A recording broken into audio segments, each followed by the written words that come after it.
भारतीय राजनीति में आरोप प्रत्यारोप का सिलसिला कोई नई बात नहीं है, लेकिन जब मामला वोटर लिस्ट में गड़बड़ी और लोकसभा में नेता विपक्ष यानी कि राहुल गांधी के आरोपों तक पहुंच जाए तो सियासी तूफान उठना तय माना जा रहा है।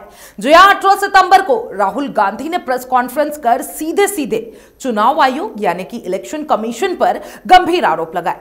उन्होंने कहा कि कर्नाटक और महाराष्ट्र में जानबूझकर मतदाता सूची में नाम काटे जा रहे हैं और फर्जी तरीके से नाम जोड़े जा रहे हैं। राहुल गांधी ने इस दौरान कुछ मोबाइल नंबर भी मीडिया के सामने रखे जिनका इस्तेमाल कथित रूप से वोट डिलीट करने में हुआ था। दिलचस्प बात यह रही कि जहां ज्यादातर नंबर आंशिक रूप से छुपाए गए थे, वहीं एक नंबर पूरी तरीके से दिखा दिया गया और यही से असली विवाद शुरू हो गया। चलिए बताती हूं आखिरकार क्या विवाद चल रहा है। नमस्कार, मैं हूं अंकिता शुक्ला और आप देख रहे हैं एफएम न्यूज।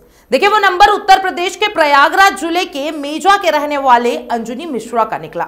राहुल गांधी की प्रेस कॉन्फ्रेंस के कुछ ही देर बाद उनका मोबाइल लगातार बजने लगा। उन्हें लगातार फोन आने लगे और लोग पूछने लगे कि उनका नंबर कैसे फर्जी वोटर मामले में सामने आया। अंजनी मिश्रा खुद हैरान थे। उन्होंने बताया, मैं मेजा का रहने वाला हूं। अचानक बहुत सारे फोन आने लगे। किसी ने बताया कि आपका नंबर वायरल हो गया है और राहुल गांधी की प्रेस कॉन्फ्रेंस में दिखाया गया। जब स्क्रीनशॉट देखा तो पता लगा कि वाकई में मेरा नंबर ही था। उन्होंने साफ कह दिया है कि राहुल गांधी ने उनकी प्राइवेसी का उल्लंघन किया है। अंजनी ने बताया कि यह नंबर पिछले 15 सालों से उनके पास है और उनका यह प्राइमरी नंबर है और हम कभी कभी 1-2 दिन के लिए महाराष्ट्र गए होंगे, लेकिन वहां हमारा कोई स्थायी संबंध नहीं है। हमारा वोटर आईडी कार्ड प्रयागराज का है। महाराष्ट्र का वोटर आईडी दिखाकर फर्जी तरीके से हमारी जानकारी को रिपोर्ट में पेश किया गया है।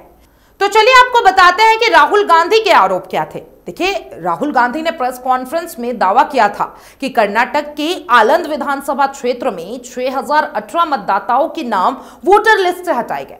महाराष्ट्र के राजुरा विधानसभा क्षेत्र में 6850 मतदाताओं के नाम फर्जी तरीके से जोड़े गए। उन्होंने आरोप लगाया कि यह सब कुछ चुनाव आयोग की मिलीभगत से हुआ है। राहुल गांधी ने यहां तक कहा कि चीफ इलेक्शन कमिश्नर यानी कि ज्ञानेश कुमार ऐसे लोगों को बचा रहे हैं जो इस गड़बड़ी में शामिल है। साथ ही उन्होंने दावा किया कि कर्नाटक सीआईडी इस मामले की जांच कर रही है, लेकिन चुनाव आयोग जरूरी जानकारी साझा नहीं कर रहा है, जिससे जांच आगे नहीं बढ़ पा रही है।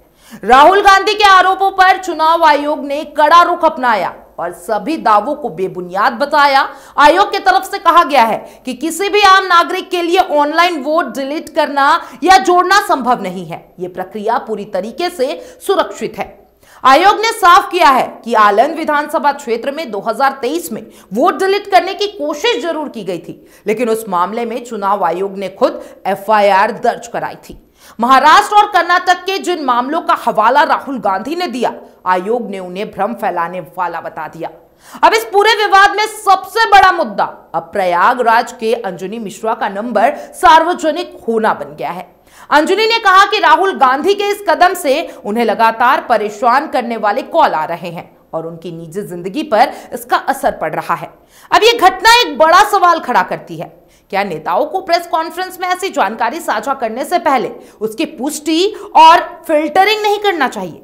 क्या किसी नागरिक का प्राइवेट नंबर हम इस तरीके से सार्वजनिक करना उनकी निजता का उल्लंघन नहीं होगा?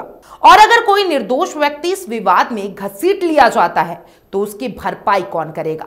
देखिए, साफ तौर पे इसके सियासी मायने की बात करते हैं। राहुल गांधी का यह आरोप ऐसे समय आया जब देश में चुनावी तैयारियां जोरों पर है। कांग्रेस लगातार चुनाव आयोग पर सवाल उठा रही है और बीजेपी पर आरोप लग रही है कि सिस्टम का दुरुपयोग कर वोटर लिस्ट में हेराफेरी की जा रही है।